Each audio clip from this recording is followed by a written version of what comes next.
যেগুলো দীর্ঘমেয়াদী কাঠামোগত, সেটা সাংবিধানিক কিংবা ধরুন নির্বাচন ব্যবস্থা কিংবা ধরুন জনপ্রশাসনের ক্ষেত্রে, বিচার বিভাগের ক্ষেত্রে, সেই প্রক্রিয়াগুলোর ব্যাপারে যদি আমরা ঐকমত্য তৈরি করতে পারি, এবং আমি যেটা মনে করি এটা সম্ভব, তাহলে নির্বাচন ধরুন ফেব্রুয়ারি মাসে অনুষ্ঠানের কথা যেটা শোনা যাচ্ছে সেটা মোটেই অসম্ভব নয়।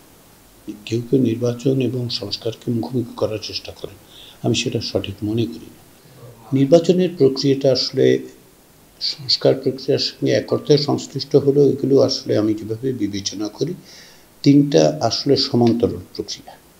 একটা হচ্ছে সংস্কারের কর্মসূচিগুলি নির্ধারণ করা, যেটাকে আমরা বলছি জুলাই সনদ, সেখানে রাজনৈতিক ঐক্যমত্য প্রতিষ্ঠা করা। দ্বিতীয় যেটা, সেটা হচ্ছে নির্বাচন অনুষ্ঠানের জন্য প্রস্তুতি সম্পন্ন করা, নির্বাচনের প্রক্রিয়া হিসেবে যেটাকে আমরা দেখব। আর তৃতীয়টা হচ্ছে বিচার প্রক্রিয়া, যারা মানবতা বিরোধী অপরাধের সঙ্গে জড়িত তাদের বিচার প্রক্রিয়া, যেটা শুরু হয়েছে এবং এক অর্থে দৃশ্যমান, আমরা দেখতে পাচ্ছি যে আসলে বিচার প্রক্রিয়া চলছে।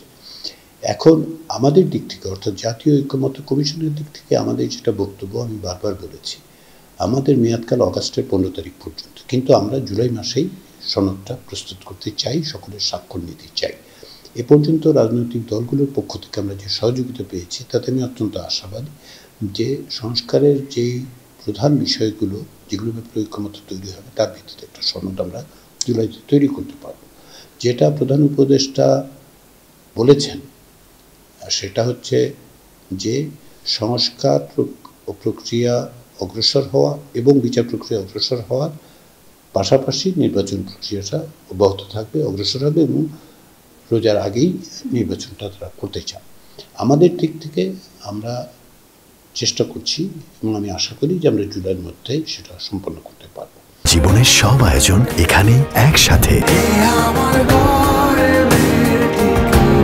প্রাসঙ্গিকভাবে এটা বলি যে ধরুন সংস্কারের প্রক্রিয়ার একটা দিক তো হচ্ছে আশু কিছু করণীয়, যেটা মার্চ মাস থেকেই আমরা সরকারকে অবহিত করেছি। বেশ কিছু বিষয় আমরা অবহিত করেছি, যেগুলো সরকার প্রশাসনিক ব্যবস্থার মধ্যে দিয়ে কিছু আইনের সংশোধন, নতুন আইনের মধ্যে দিয়ে করতে পারেন। তার কিছু কিছু করা হয়েছে এবং কিছু কিছু প্রক্রিয়াধীন আছে। আমি আশা করছি যে আগামী কয়েক মাসে সরকারের পক্ষ থেকে সেই আশু করণীয়গুলো করতে পারবেন। আর এর বাইরে যেগুলো দীর্ঘমেয়াদী কাঠামোগত, সেটা সাংবিধানিক কিংবা ধরুন নির্বাচন ব্যবস্থা কিংবা ধরুন জনপ্রশাসনের ক্ষেত্রে, বিচার বিভাগের ক্ষেত্রে, সেই প্রক্রিয়াগুলোর ব্যাপারে যদি আমরা ঐকমত্য তৈরি করতে পারি, এবং আমি যেটা মনে করি এটা সম্ভব, তাহলে নির্বাচন ধরুন ফেব্রুয়ারি মাসে অনুষ্ঠানের কথা যেটা শোনা যাচ্ছে সেটা মোটেই অসম্ভব নয়। এগুলো তো পারস্পরিকভাবে যেটা সমান্তরালভাবে অগ্রসর হবে।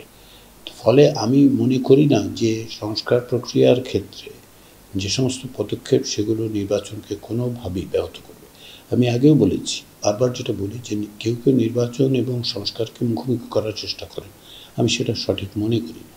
এই কারণেই যে এখন যেটা হচ্ছে, কিছু সংস্কারের পদক্ষেপ নেওয়া হচ্ছে আশা করি না, আর যেগুলো দীর্ঘমেয়াদী সেগুলোর ব্যাপারে ঐকমত্য প্রতিষ্ঠার যে চেষ্টাটা হচ্ছে, সেটা হয়ে যাবে জুলাইয়ের মধ্যে আশা করছি। আমরা তো কোনো অবস্থাতেই আগস্টের 15 তারিখের পরে আমাদের মেয়াদই নেই।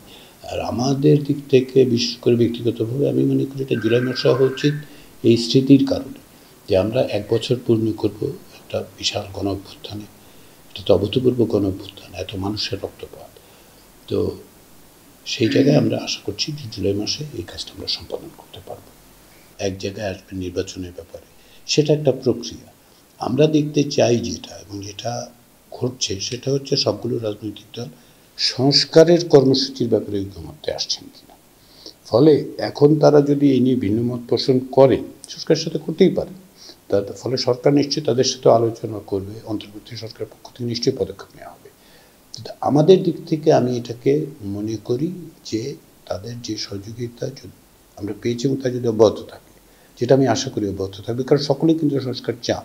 সংস্কার একটা কর্মসূচি সুস্পষ্ট হোক, সুনির্দিষ্ট হোক, একমত হোক, সেটা সকলেই চান। ফলে আমরা সেই জায়গায় আসতে পারব।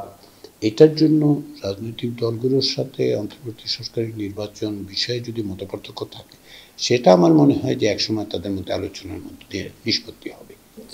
এই বিষয়ে জামায়াত ইসলামী এবং আপনার citizens party, national citizens party, এনসিপির পক্ষ থেকে দীর্ঘদিন ধরে কিন্তু বলা হচ্ছিল যে তারা চাইছেন যে স্থানীয় সরকার নির্বাচন হোক। বিএনপি তাতে আপত্তি করেছে, আরও অন্যান্য অনেক দলই কিন্তু আপত্তি করেছে, শুধু যে বিএনপি আপত্তি করেছে তা তো নয়।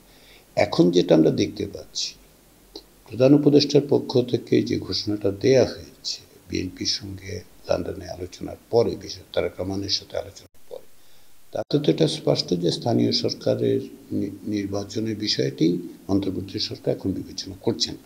এটাই আমি বুঝতে পারছি যে তারা জাতীয় নির্বাচনের কথাই বিবেচনা করছেন এবং তার একটা এক অর্থে আপনার একটা রোডম্যাপও বলতে পারেন দেয়া হয়েছে। ফলে আমার মনে হচ্ছে যে এখন আসলে জাতীয় নির্বাচনের দিকেই দেশ অগ্রসর হবে।